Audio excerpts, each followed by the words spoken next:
Hello guys, this is a video on inclined projectile motion. Let me tell you what is inclined plane. सबसे पहले तो inclined मतलब कोई भी चीज टेढ़ी, जैसे आप लोग स्लाइड वगैरह पे जाते हो वो टेढ़ी होती है, उसी तरीके से आपका inclined plane। अब सपोज करिए आप स्लाइड पे खड़े हो और कोई पत्थर उछाल रहे हो, वो जो पाथ कवर करेगा या जो पाथ ट्रैजेक्टरी बनाएगा उसको हम बोलेंगे inclined projectile motion। देखिए, अगर आप उसको नीचे फिसल पट्टी पे या किसी भी स्लाइड पे नीचे खड़े हुए हो और ऊपर की तरफ उछालते हो तो उसको हम बोलेंगे अपवर्ड प्रोजेक्टाइल मोशन। देखिए, यहाँ से हमने पत्थर फेंका, वो ऊपर जाएगा तो ये बोला जाएगा आपका upward projectile motion, incline projectile motion. अगर आप नीचे भेजोगे तो उसके लिए डाउनवर्ड प्रोजेक्टाइल मोशन आएगा। अब देखिए, आपने ये थीटा एंगल पे आपका जो प्लेन है वो इस बार थीटा एंगल पे है, और आपने जो प्रोजेक्टाइल एंगल बनाया मतलब जिस एंगल से आपने फेंका है वो कितना है, अल्फा है। तो आपकी वेलोसिटी आपने अगर यू से फेंका है तो आपकी जो वेलोसिटी होगी वो हर बार की तरह एक्स एक्सिस और वाई एक्सिस में बढ़ जाएगी। देखिए, इस बार आपकी एक्स एक्सिस की वेलोसिटी होगी यू कॉस थीटा और वाई एक्सिस की यू साइन थीटा, जो हर बार होती है। और साथ में लेकिन इस बार एक नई चीज आएगी, जो आपका ग्रेविटेशन था, अभी तक जो एक्सेलरेशन ड्यू टू ग्रेविटी रहती थी वो हमेशा जी ही रहती थी, और हमेशा किस में रहती थी, वो वर्टिकल मोशन में रहती थी, लेकिन इस बार वो हॉरिजॉन्टल मोशन में भी आएगी। देखिए, मैं पहले आपको बता देती हूँ कैसे। सबसे पहले तो मैं आपको बताती हूँ कि कैसे आपका यू कॉस थीटा और यू साइन थीटा आया। देखिए, ये आपका अल्फा एंगल है, हमने ये वाले एंगल को उठा के सीधा करके रख दिया, ठीक है, एक प्लेन पे। ये आपकी एक्स एक्सिस, ये आपकी वाई एक्सिस, मैंने ये वाली वाई एक्सिस उठा के यहाँ पे कर ली है। अब हम वेक्टर में ऐसा कर सकते हैं कि अगर कोई भी वेक्टर पैरेलल है तो हम उसको पैरेलली मूव कर सकते हैं। तो देखिए, मैंने इसको पैरेलली यहाँ से यहाँ मूव कर दिया है, तो अब ये आपकी एक्स एक्सिस हो गई, ये वाई एक्सिस। तो जब भी हम रिजोल्यूशन करते हैं वेक्टर्स का, उस टाइम हम क्या करते हैं, रिजोल्यूशन मतलब अगर हम उनको 90 डिग्री के एंगल पे बांट देते हैं, तो आप देख सकते हो जो जिस एंगल पे हमने जो चीज रखी है वो टच कर रही है तो उसको हम यूजुअली कॉस देते हैं, और जो सामने रहता है उसको हम साइन देते हैं। ये आपको पता है, हम इसको पाइथागोरस में पढ़ते हैं, ठीक है। तो ये आपका यू कॉस थीटा, देखिए क्योंकि एक्स एक्सिस टच कर रहा है इसलिए ये कॉस थीटा में हो गया, और वाई एक्सिस टच नहीं कर रहा है इसीलिए ये यू साइन थीटा हो गया। अब बात आती है आपकी जी की। जी को कैसे बताएंगे? देखिए, आपका ग्रेविएशन हमको पता है वो बिल्कुल डाउनवर्ड डायरेक्शन में वर्क करता है, लेकिन जो हमारा मोशन हो रहा है वो तो एक्स एक्सिस और वाई एक्सिस में हो रहा है, तो ऑब्वियसली हमको अपने जो एक्सेलरेशन है उसको रिजोल्यूट करना पड़ेगा, तभी हम इसको कैलकुलेट कर पाएंगे। तो देखिए, ये आपका जो इंक्लाइन प्लेन है उसका एंगल है, और ये क्या है, ये आपका 90 डिग्री का जहां पे डाउनवर्ड मोशन हो रहा है। तो बाय ट्राइंगल हमको पता है ये कितना हो जाएगा, 90 माइनस थीटा हो जाएगा। अब ये एंगल कितना है, 90 माइनस थीटा हो गया, ये वाला एंगल। मैंने इस इंक्लाइन प्लेन के परपेंडिकुलर एक लाइन खींच दी, तो अब मेरा यहाँ से लेके यहाँ तक का पूरा एंगल कितना हो जाता है, 90। तो ऑब्वियसली फिर हमें पता चलता है कि ये वाला एंगल कितना हो जाएगा, थीटा। ये अगर पूरा 90 है और ये 90 माइनस थीटा है तो ये कितना हो जाएगा, थीटा। अब फिर से ये वाला एंगल देखो टच कर रहा है थीटा को, तो ये क्या हो जाएगा, जी कॉस थीटा। और ये वाला एंगल थीटा को टच नहीं कर रहा है, ये इस तरीके से है, देखिए इसके परपेंडिकुलर ऐसे, ठीक है, बिल्कुल इसके पैरेलल, ये यहाँ से। तो मैंने इसको यहाँ से उठा के वहां भेज दिया जिससे कि बिल्कुल लाइन पे आए, तो ये हो जाता है आपका जी साइन थीटा। अब इसको हम ले जाते हैं यहाँ पे। अब ये देखिए, ये आपका आ गया जी कॉस थीटा, और ये क्या आ गया आपका जी साइन थीटा, ठीक है। अब एक चीज आपको पता चल रही है, देखिए ये जी साइन थीटा और यू कॉस थीटा ये आमने सामने है। देखिए बिल्कुल, यू कॉस थीटा इस डायरेक्शन में जा रहा है, एक्स की पॉजिटिव डायरेक्शन में, और जी साइन थीटा एक्स डैश यानी कि एक्स की नेगेटिव डायरेक्शन में जा रहा है, तो ऑब्वियसली ये नेगेटिव हो जाना है। अब की बार आपका यू साइन थीटा देखिए पॉजिटिव वाई डायरेक्शन में है, तो ये आपका पॉजिटिव हो गया, और देखिए ये बिल्कुल इसके पैरेलल है, anti parallel, sorry not parallel. तो ये क्या हो जाएगा आपका जी कॉस थीटा, वो भी नेगेटिव में। तो अब हमारे को दो चीजें पता करनी है एक्स एक्सिस और वाई एक्सिस में। एक तो आपकी इनिशियल वेलोसिटी जो कि यू एक्स और यू वाई है, और आपके इनिशियल एक्सेलरेशंस, ये कांस्टेंट रहने वाले हैं लगातार, ये आपकी चेंज हो जाएंगी। तो ये क्या है, ये हो जाएगी इनिशियल वेलोसिटी जो है आपकी u cos alpha u sine alpha, g sine theta g cos theta, ये नेगेटिव ये भी नेगेटिव, ठीक है।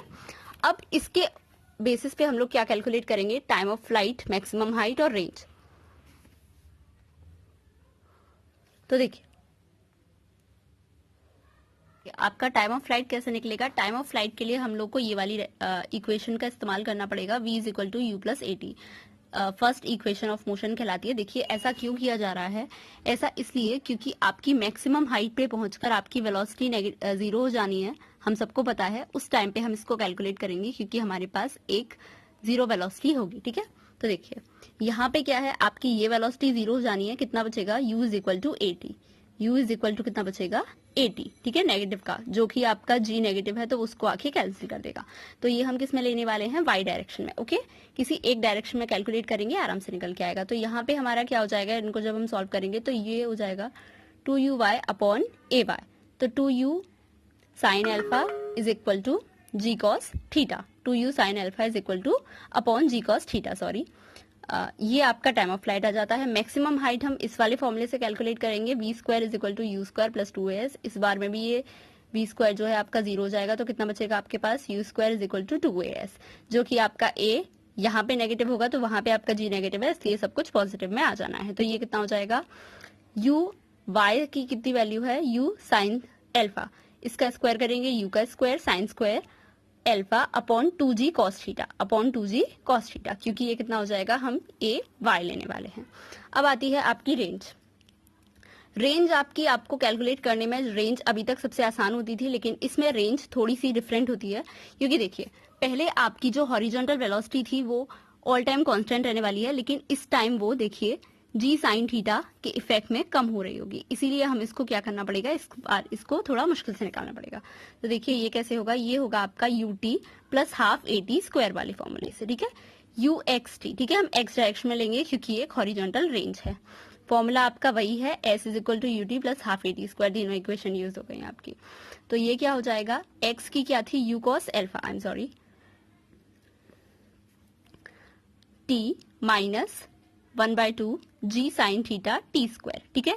ये क्या रहेगा आपका, ये रहेगा आपका रेंज, यहाँ पे आप 2 की वैल्यू ऊपर से रख दीजिए, आपकी रेंज आ जाएगी।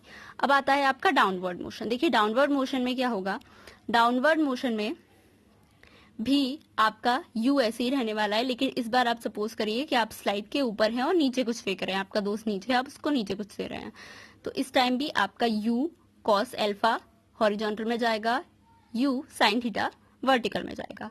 g का कंपोनेंट देखिए थीटा यहाँ पे है, इस एंगल को मैं 90 मानूंगी, तो ये मेरा 90 माइनस थीटा और ये मेरा एंगल थीटा। अब मैंने यहाँ पे एक परपेंडिकुलर बनाया है स्प्लेन के, तो ये हो जाएगा g cos थीटा, ये हो जाएगा g साइन थीटा। इस बार एक खास बात है, g cos थीटा तो देखिए इसके अपोजिट ही है u साइन एल्फा के, लेकिन जो u cos एल्फा है और g साइन थीटा है वो एक डायरेक्शन में है, मतलब इस बार ये हॉरिजॉन्टल मोशन को सपोर्ट कर रहा है, ठीक है। तो इसलिए ऐसा ग्राफ बनेगा आपका, देखिए ये u sine alpha y direction में, g cos थीटा, लेकिन आपका u cos एल्फा और g साइन थीटा एक ही डायरेक्शन में और ये अपोजिट डायरेक्शन में, मतलब आपकी जो वर्टिकल वेलोसिटी है वो कम होगी और जो हॉरिजॉन्टल वेलोसिटी है वो बढ़ेगी, ठीक है। अब आपका देखिए जो आपकी हाइट है उसमें आपका कहीं भी g साइन थीटा का यूज नहीं है, तो हाइट आपकी यही रहने वाली है, आपका टाइम ऑफ फ्लाइट यही रहने वाला है। जो आपका रेंज है वो चेंज होगा, क्योंकि यहाँ पे आपकी नेगेटिव रेंज आ रही थी, लेकिन अब ये वाली रेंज क्या हो जाएगी, पॉजिटिव। तो देखिए ये कैसे होगा, ये होगा आपका r is equal to u cos alpha, I am sorry मैं फिर लगाना भूल गई इसको, t plus 1/2 g sine theta t square. अब आता है आपका मैक्सिमम रेंज। देखिए मैक्सिमम आपको कभी भी कोई भी चीज मैक्सिमम निकालनी होती है तो हम क्या करते हैं, उसका डिफरेंशिएशन करते हैं और उसको जीरो रख देते हैं, ठीक है। यहाँ पे भी क्या होगा, वही होगा, लेकिन वो बहुत लंबा हो जाएगा, तो मैं आपको डायरेक्टली इसका वैल्यू बता देती हूँ। हाँ, हमारा जो रेंज है इस बार पॉजिटिव और नेगेटिव दोनों से निकाल सकते हैं। अगर आप डाउनवर्ड मोशन दे रहे हैं तो आप पॉजिटिव से निकालेंगे, अगर आप अपवर्ड मोशन में है तो नेगेटिव से निकालेंगे। तो देखिए ये आर मैक्स का फॉर्मूला आएगा u square upon g 1 plus sign plus minus sine theta, ठीक है।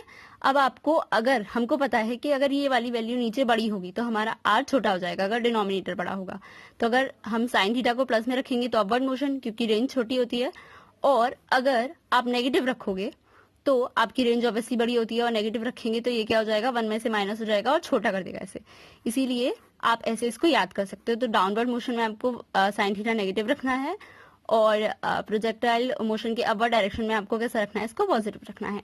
अब हमें पता है कि अगर हम यहाँ साइन थीटा की वैल्यू 0 रख देंगे, ठीक है, साइन थीटा की सबसे मिनिमम वैल्यू 0 होती है, वो रख देंगे तो हमारे पास maximum range u square upon g का फॉर्मूला आ जाएगा। तो हमें थीटा को क्या रखना है, यहाँ पे नेगेटिव रखना है, और एल्फा एज ऑलवेज पॉजिटिव होना चाहिए आपका, वो भी 45 डिग्री, तब आपकी रेंज मैक्सिमम होगी। तो I hope you like the video.